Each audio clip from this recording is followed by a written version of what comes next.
Hey y'all, so I was watching Steph and Tasha do a mukbang. I don't know if y'all know who they are, but they are a married couple that does mukbangs.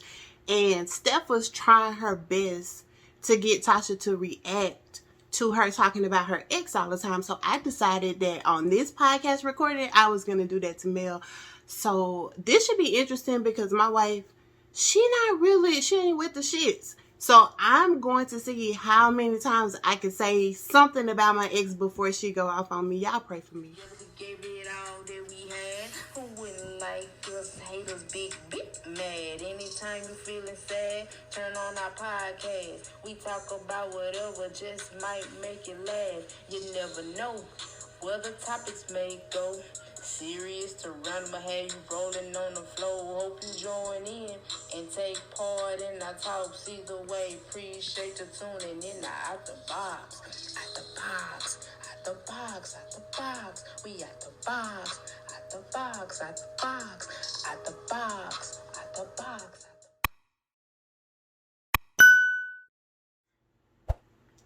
Hey, babe. What's up, love? How you feeling? I feel good. I feel good. How you feel? I feel good. I was glad we was able to get out the house today. Man, these people with these stimmies, they is out and about in the city, and they spending every penny.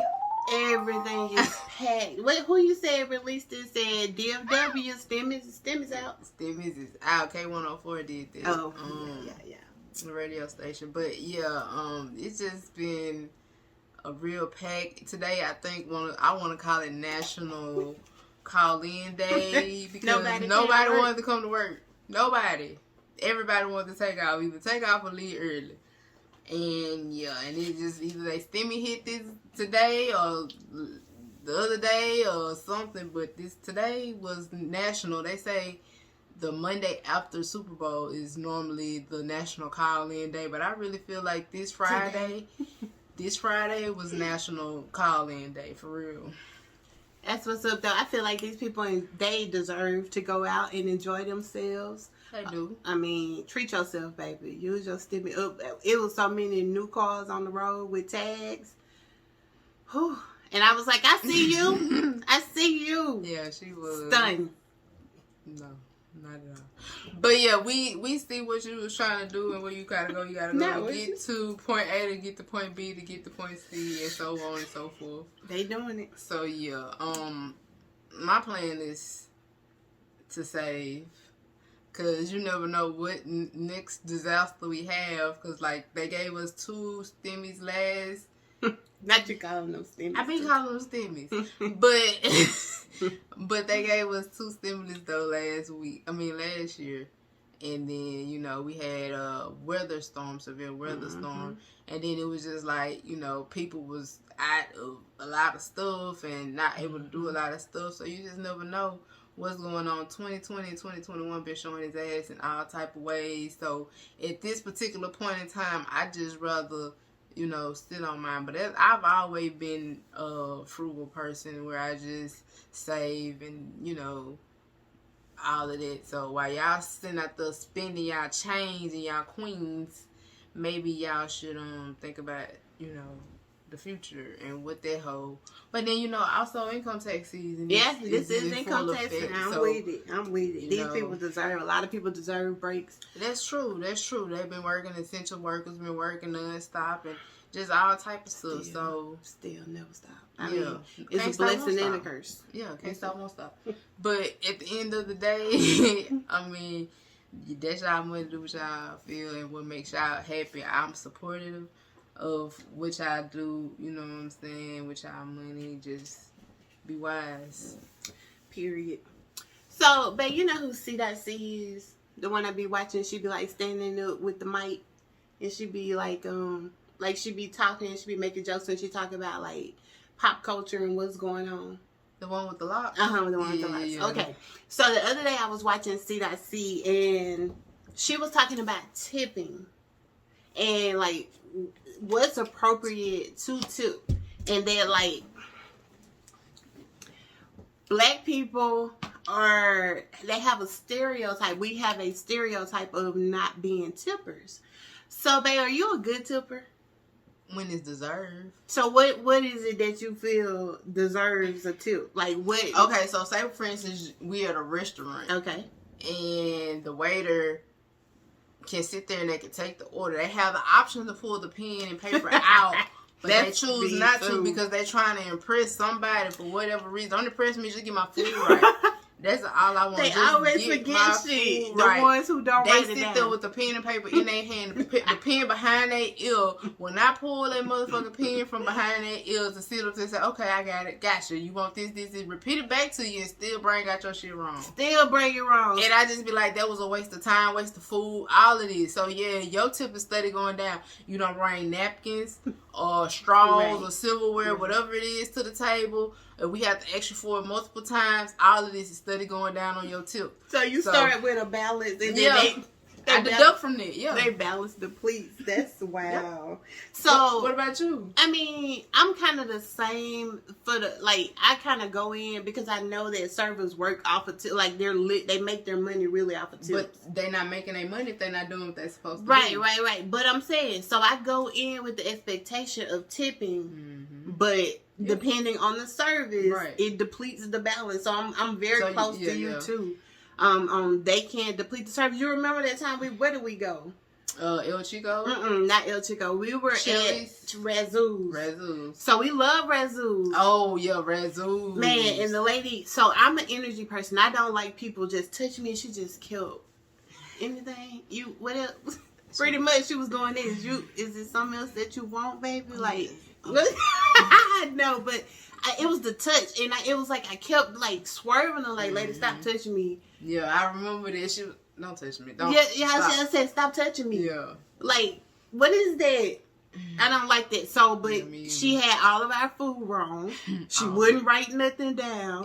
We ended up tipping the server who came to help us. Right, because she didn't even want to give us no bag. She gave, I think that they remade the food and we end up just like our appetite has left because we was sitting there, we had to wait on our food to be remade. Her service was bad. Just all of this. So it was just like, we just want to take this home. And she brought us to-go boxes. And didn't bring us a bag. So we just supposed to carry these plates out. Like, no. I want a bag to put my shit. I don't want my shit sliding in the car. Right. Period. My ex, no matter what the service was like, no matter if they was good, no matter what, she always tipped good. She always loved $10 to $15. And I used to be like, why? But I mean, that was her blessing she was trying to get. I mean maybe that was her tithing or something. I don't know. I don't get it. But yeah, you not. If I gotta go to work and work for my motherfucking coins, you gotta work for yours too. I don't give a fuck. You not just because I go to the restaurant I'm supposed to tip. No, you supposed to work for this. Cause the people that's cooking the food, they getting their hourly pay. Now you gotta work for your motherfucking tips. You chose this job. This the industry that you chose to get into. Service industry is service. Exactly. That means you gotta give good service. No remorse on your ass. So, do you happen to tip black servers more than you would white servers, or are you more lenient with them or harder? Typically, I don't. We really don't get black servers for some reason. That's true. But if we get them, they the same. I don't discriminate. The service is service. Service is service. But I do tend to like leave a little bit more for black servers. For real. Yeah, I will, especially if they good.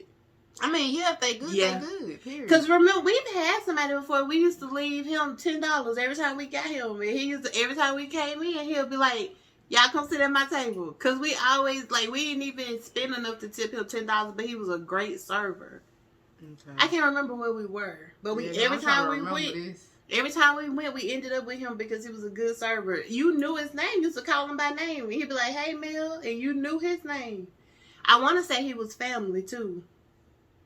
I don't know. I can't remember. It was so long ago. But okay. So, is your tipping limited to like restaurant service? Like, what about when you get your hair cut? You don't tip your barber? Yeah, no. Why? Why don't you tip your barber? I mean, because my barber already texting me, and I ain't stupid. You already texting me. That's why I ain't cut my own shit. You did good too, baby. It look good. Thank you. Yeah, look at my baby. She did good. She proud of the little hair.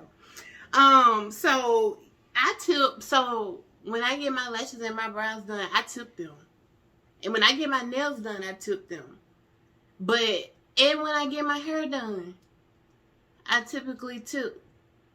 Unless it's some shit that caught me off guard. Nah, because I'm gonna say this, like when you get your hair done and then people be like, yeah, we don't have this, we not offering this service, but it's included in the service as though they are they offering that service for you, but they charging you full service. That's what I was gonna say.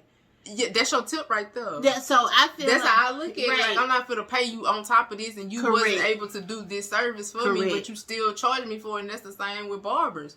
Like, you already added in there because you already know a lot of people don't tip. They just because honestly, that shit be going up. That shit be going the up. cost of living go up. I understand it, but that's what I'm saying. It be going up, but y'all be already, because half the time, y'all motherfuckers don't be wanting to take y'all time. And then, like say for instance, with me, the reason why I say I don't tip my barber, because I have made an appointment with my barber so that I can be there at a certain time. And when I walk in the door, guess what? He got somebody else in the seat, and I gotta wait for another person to come and get out the seat after this person is already in the seat. Yeah, what was the fucking point of me making an appointment? But they'll charge you a fee for you being late. That's why I was like, I'm not finna play this game with y'all. Y'all got me fucked up. I'm not finna pay no goddamn tip. I'm not finna tip y'all. I will do like my like if you like pretty much really pretty good with being on time and doing something like that, then I show my gratitude by giving you a tip. But hardly none of them ever do that with these strict ass rules that my time is valuable. Well, shit, mine is too. You ain't the only one got stuff to do. Now with me though, it's the stylist who no longer wash hair. You gotta come with your hair washed, blow, no kinks. But we could charge you full price for it. If I have to comb your hair out, then we gonna charge extra.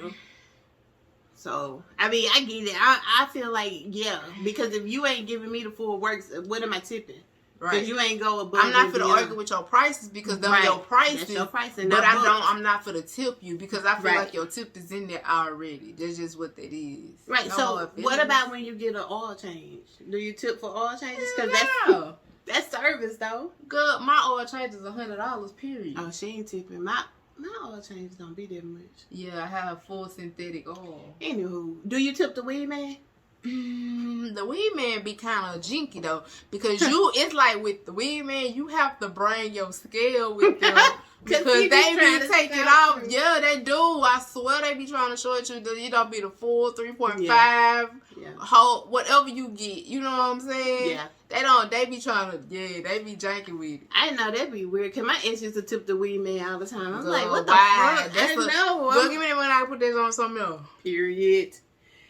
I don't know. I'm not even to no weed man. Now if the weed man was like the type of person that's like, I'm gonna just throw you in some extra cause I just fuck with you like that. Then I'd be like, oh man, this for you, bro. Appreciate you for working hard and staying on the street and keeping that good gas or whatever, coming around. Type shit. I agree with it. Most of them, they penny pinching and they ain't giving you your whole whatever you getting. True. Your order. True. You gotta bring a scale with you now. You gotta tell. Let me double check this. But you double check regular receipts. Like today, you were telling me you double checked at the hair store. So I went to the hair store to get me some more clippers. And so I was going to get some T-edger outliner blades. Don't do that. We ain't sponsored. I'm just playing. Go ahead. But yeah, I was going to get some other blades for some other clippers. And then, and what else? I got some eyebrow archers and some rubber bands. All right, so that was my order. So it came out to $88 and some change.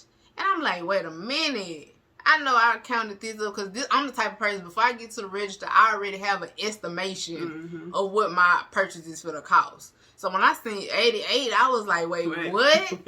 No, I don't play about the money.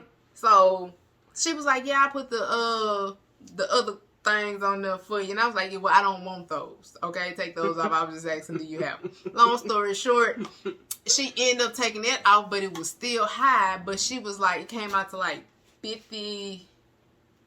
No, it came out to like 60 something. You said 60 something, yeah.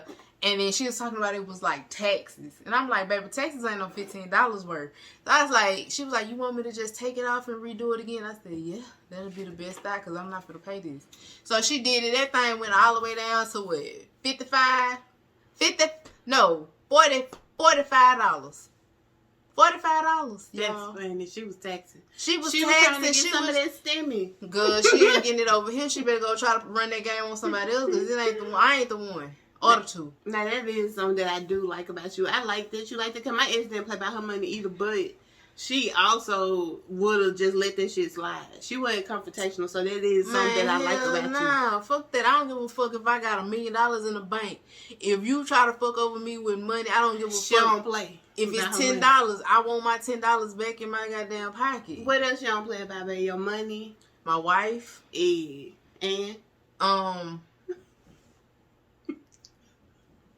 your mama. I mean, yeah, my family. Yeah. Okay, so My mama. Okay, yeah, Okay. yeah. I say my mama. I say my mama. Grow up. Alright, so babe, so my next question that I wanted to know, like, alright, so you know you and I, we have had Some good times and some bad times, but we got good times. Yeah, that too. But so we have had a confrontation before about you thirst trapping. Wait, why you got quiet? Let's get as confident as you just was. So we have had a conversation about you thirst trapping where I done found a thirst trap in your phone. So my question that I wanted to know is, why do people create thirst traps? Like, what is it that you hope to accomplish when you do that? Like, what made you say, you know what, I'm finna sit out here in my wife beater and play with my chains and whisper with my raspy voice? Like, what did that? Like, what was the goal? I don't know. It was, I really didn't feel like it was a thirst trap for me. It was. Honestly, I didn't feel like it was. I just felt like I was in a good mood. I had just got some early morning punani, and I was feeling myself. It had nothing to do with the audience. Oh, so it wasn't for them, it was for you. Yeah, Oh, it was okay, for me. okay, I was in a good mood. I was feeling myself, and it just happened to turn out to be like that, and I wasn't intending for it to be. So that was an honest mistake for the public. Yeah. So when you do thirst trapping, is it because your inbox? I don't normally do it though. Well, yeah, that's the first one that I've ever.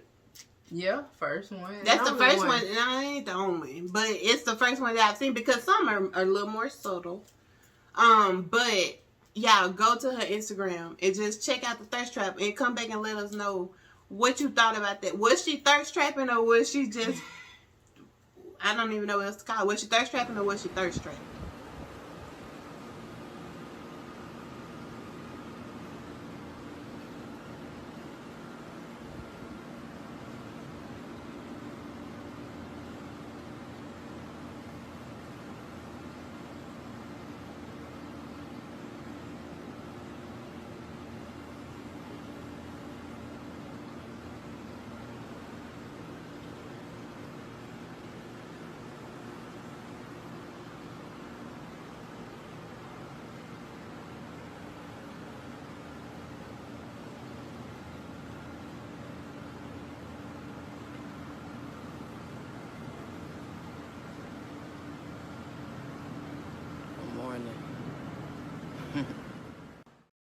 And tell me, was that thirst trapping? It wasn't. It was a feel good moment, you guys. So it ain't had nothing to do with like your inbox being a little dry and nothing like that. No, my inbox stay dry.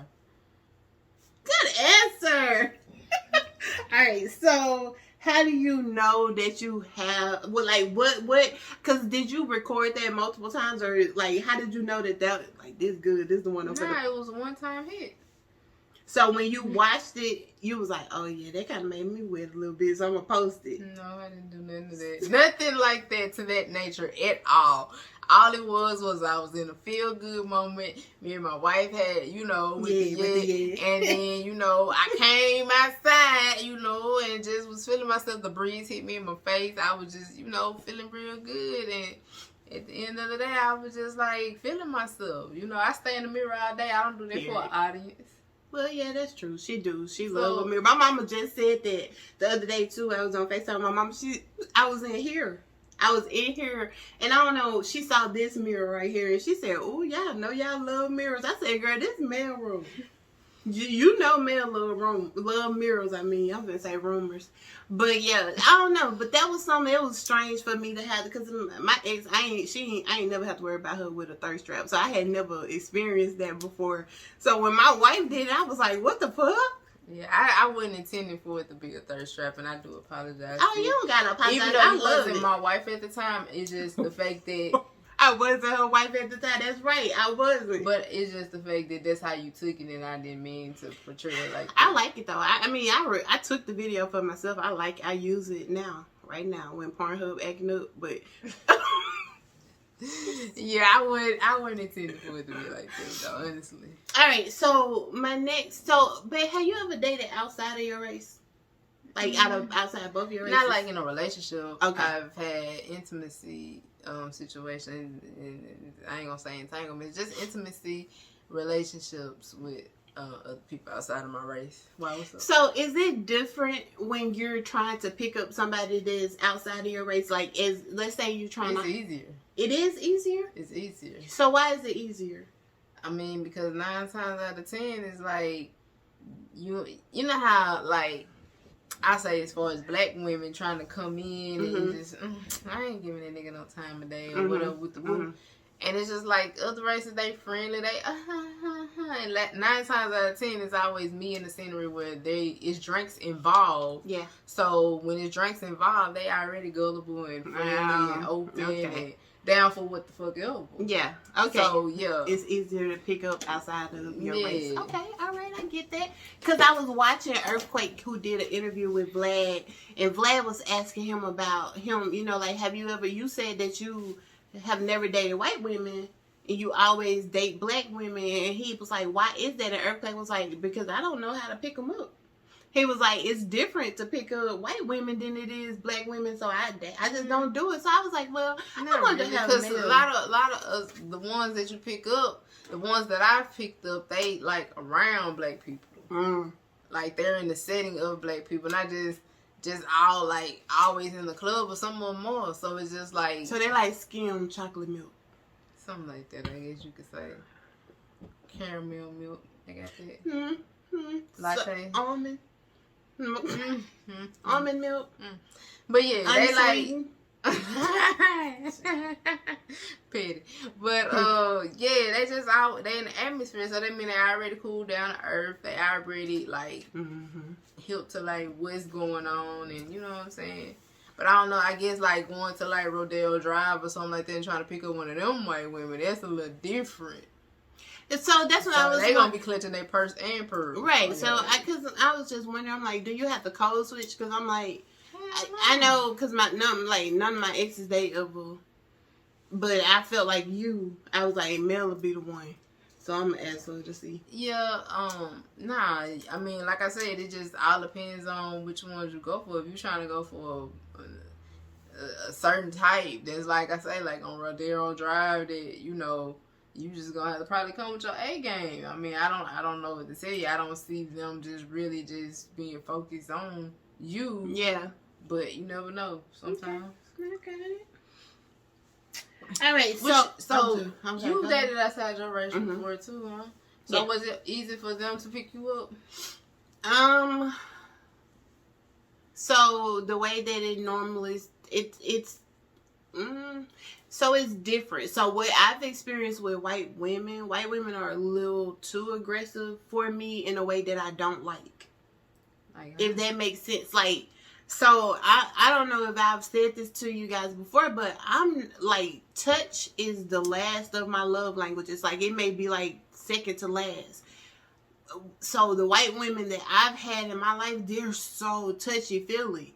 And I just be like, ooh. Like, I'm not going to kiss you before I feel like kissing you. I'm not just going to kiss you because we had a good conversation. I'm not going to kiss you because... Yes. Oh, we had a conversation. Yeah, I went out one night with this girl. We went to a bar. We had a great time. It was very fun. And it was like she was trying to make out with me before we even got like in the middle of the club. I was like, girl. So yeah, no. And then I have dated a white guy before, but he was very similar to like the kind of, white women that you dated, where it was like he was cool with black people. Like he was like a regular white guy, but he was comfortable around black people. So it was still the same. It was like the way that our conversation flowed. It was cool. He was cool. He was a cool little dude. It was actually a black man that made me be like, Yeah, somebody else deterred you from it. Yeah, but other than that, like he was cool. He was cool. I was like, wow, I would have ended up with him probably until I came out to him. But that's what's up. I just was wondering. I wonder, because when I think about it, I guess because I automatically code switch anyway. Like it's a habit. Did you answer the question though? Yeah, I said it's so what? No, I don't know. So the question was, is it hard for them to pick you up? The other races to pick you up. So it's not hard because I automatically code switch. Like it's a habit for me to code. Yeah, I automatically do it. So depending on who I'm talking to, I code switch automatically. Like it's almost second nature. Oh no. So like when y'all get used to each other, how you gonna play that off? Like how you just gonna wait till it wear off? No, but see, I'm still the same person. Like I'm still the same person, but I also am very like I don't do anything that would embarrass black people. And I do that automatically. So I code switch anyway, but I think I've never gotten to a point to where it was deep. You know what I'm saying? Mm-hmm. It's always been just surface. Yeah. So it's just like I don't know what would have happened or if I would have even changed because I don't even feel like I'd be changing. I just feel like maybe the way that I act or the security that I have when I'm around my own people I don't have, like letting my guard down.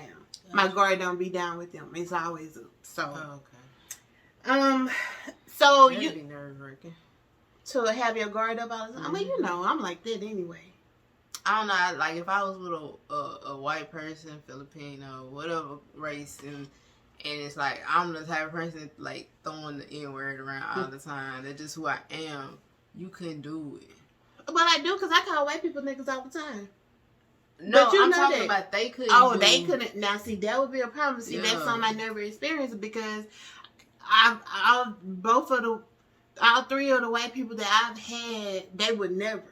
Like they don't even feel comfortable. They didn't even feel comfortable enough to even feel like that was okay. But see, I just feel like girls like gullible, get drunk and be like, nah. And I'll be like, what not the even fuck you then. just said? So I turn on their head. What the fuck you just said? Pretty much. But yeah. So you do like testing them, putting on a song that they had a word in it just to see if they'll sing along with it. No. Oh, okay. So just just sit back and let them do their thing. Okay. I ain't gonna test you. Because if you know I'm testing you, then you gonna make sure you don't sit around me. You gonna sit behind my back. So what? I want to see you say it in front of me. I want to hear you say that shit in front of me. So what if you was playing a song and it was in there and she at first the first time she did it, it was like when the word came and then she kept going, but then she got a little more lick in her system and she was like these niggas because I'm down for my niggas. I'm gonna turn that bitch all the way down. And if we in the car, for to stop that bitch and pull over to the side yeah, because Mel believe putting her women out the car. Stop telling them my goddamn. Oh, I thought we had talked about this before. I don't remember this. We did. We talked about this before, but okay, if y'all ain't never know, Mel don't put her women out the car. But yeah. Anyway. Alright, so babe, the other day we was talking about 23andMe. Do you feel like 23andMe is like the new Maury?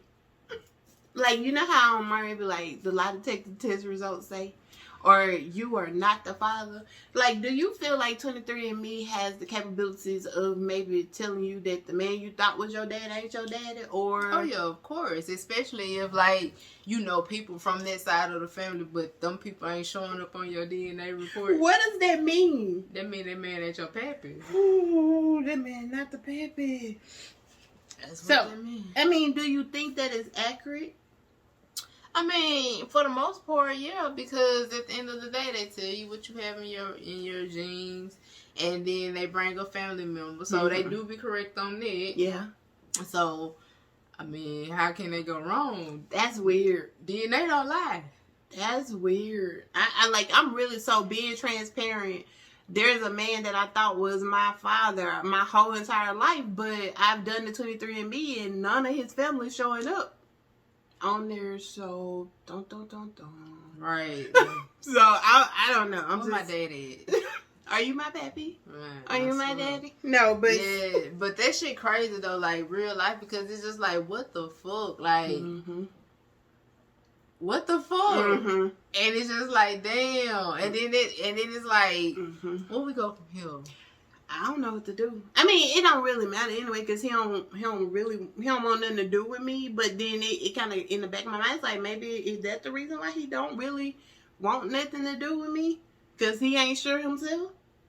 And could it just be a coincidence that maybe none of his family has taken it? Or if those cousins or those distant cousins that are showing up on there, they are his family, but they just have different names? I don't know. And I don't know. That just don't seem right, because 23andMe, everybody was getting into it. At some point, like, somebody in your family took this shit. Yeah. That's just what that is. That's weird. So, I don't know. But it could be. It like, could be. Just never know. It could be. So, I'll subpoena his ass to get a DNA test. He won't talk to me. He done blocked me on everything. And every last one of his family members blocked me. I don't know. I mean, but whatever. I don't really give a fuck if you happen to see this. So, but yeah. Anyway, but have you ever donated blood? Yeah, I had to. Have you ever been rejected for giving blood? Oh no. Did you know that the CDC does not allow gay men to donate blood? I can believe it. For the risk of AIDS. I can believe it. So they said that originally it was they had to wait 12 months, abstain from sex for 12 months before they were eligible to give blood. But because of the pandemic, they relaxed it and it went down to, I believe, 3 or 6 months. I want to say 3 months now. So they relaxed it and it went down to 3 months. So I was watching this guy and he was talking about, you know, he finally, for the first time in his life, was going to be able to donate blood. Wow, I ain't never had that problem. And so when he went, they asked him, like, how long has it been since the last time you had sex? And he was like, oh, it's been 4 months ago. And they was like, yeah, no. And he was like, but they relaxed the laws. And they said that now we could donate blood. And they was like, yeah, no, we're not recognizing that. And it just put me in the mind of when it happened when same-sex marriage was legalized. And those damn court clerks was like, yeah, no. You know what I'm saying? And it's like, as much as people are like pandering for blood, like, please donate blood, help save a life, you have the audacity to discriminate because you feel like gay men are the only ones that could give AIDS? No, that's not true at all. It's not true at all. I didn't know that was going on because, like, even when I was in dental school, like, they used to stay, like, giving us extra credit for donating blood. So it was just like, it was 2 or 3 gay guys in the class, and they stayed donating. So I ain't never know that was an issue. So it's almost like you can donate blood if you don't disclose your sexuality. But like, stop. But everybody ain't gotta need to know your personal. But some people can't switch that off, like, especially more feminine men. I'm just like this. I was raised around women. So, but I'm saying, I mean, I get it. Like, you don't want to hide who you are and do what you want to do. Right. But at the end of the day, like, shit, and let them let whatever let God deal with them and just donate blood and save a life at the end of the day. And that was what the guy who was interviewing him said. He said, why don't you just act like you straight? Like, why? He was like, why should I have to? And I'm like, well, that's true too, though. Yeah, like, true. Why but do I have to? Let God fight that battle. That ain't your battle. Just go there, donate the blood, understandable, and treat it as it is. If he was either one of us, we already got strikes against us anyway. Yeah. So it's like, this ain't new. The discrimination is not new. I know. And you can get discriminated in all kind of ways. Like, what? Like, I remember one time my ex, you remember Boardwalk? We was on the Boardwalk, and she went in the women's bathroom, and the women in the bathroom at this time, she had like a really low haircut. They called the police. They called the security on her and said that it was a man in the bathroom, and like they had to like almost search her to the point to where I was like, that is a girl. Like, what are you doing? Wow. Like, she was literally about to be arrested because... You remember Shaw? Mm-hmm. She used to go in the men's bathroom. But she did that on purpose, though. Because is she trans now? Oh, she. Okay, well, okay. Is she bisexual? Okay. I don't know her like that. Anyway, sure. Okay. You okay? But yeah. Anyway, At the bar. babe, what is a struggle meal that you still enjoy? I say chili, weenies, and rice. That shit's so. Oh, with crackers. You gotta have the crackers and the hot sauce. Mine is peanut butter and jelly sandwiches. I still can eat peanut butter and jelly sandwiches. Oh, I got you a peanut butter and jelly bar too. So sandwiches, peanut like bread, fresh bread with That ain't no struggle meal. fresh. White people send their children with sack lunches to school with that every day. That is not no fucking struggle meal. Peanut butter and jelly is a struggle meal. No, it's not. Okay, well, White women get their brown paper bag and put their goddamn children lunch of peanut butter and jelly sandwich and cut the them edges. kids eat turkey and rice. Nah, they eat the motherfucking peanut butter and jelly sandwich and they cut the damn bread crust off that motherfucker. What's a struggle meal that you enjoy? Let us know. Drop down in the comments. Cause that ain't no struggle. Peanut butter and jelly is That girl don't know what that struggle meal is. So that is a struggle meal that I enjoy. I can eat a peanut butter jelly sandwich every day. Actually, in the morning when I drink my coffee. That's a meal that you like. I love. That is my struggle meal that I like. That is. I mean, so you can have steak and potato and just whatever food in there, you will still eat it. Oh yeah, That's what I'm saying. love. So that's not really a struggle meal. But it is considered a struggle meal. Like people eat peanut butter and jelly. I'm gonna tell you, like she gonna tell me about my bread and mayo without no meat in the. Oh yeah, that's a struggle meal. Right, that's a struggle meal too. Butter and crackers. That was used to be your favorite. And then hog head cheese. I love hog head cheese. See, at this particular point in time, you know, we finna head out. Y'all. Hey, bye y'all. Like, comment, subscribe. We at the box. Peace. Bye. Now, babe, I did everything that I possibly could to try to get you to react to me constantly talking about my ex, and you ain't say nothing. You got the people thinking you so sweet. I ain't want no static with you. I ain't want no smoke. But in my head, I was like, we gonna name this motherfucking episode My Ex. She said this shit one more time. I was trying to add her into everything that we talked about. Like, well, my ex tip and my ex didn't do this, but she wouldn't say nothing. Like, I didn't know. Y'all don't understand the struggle. Like, my ex, it was a trigger, but it was like the first couple times it wasn't. But then it was like, I kept saying it. But then it's just like if you married and you know, like you pick certain battles. I swear to God, you just pick certain battles. To the point where you just be like, fuck it, I'm finna let this one slide. Even though I don't like it, I'm finna let this shit slide by. But we was gonna name this motherfucker My Ex. I did feel you keep burning holes in the side of my face, though. I was like trying to add her into everything that I talked about. I was finna say one thing that I am glad that I didn't see my ex on 23andMe, but I was like, I might get swung on. Because I started feeling her, like, she'll glance at me. Yeah, like, what the fuck is this with my ex shit today? Like, I mean, like, we do talk about exes, but damn, what the fuck they got to do with this? Everything. My ex tip $15, $20. The fuck your ex in there $15 and $20? Bye, y'all. Stop playing with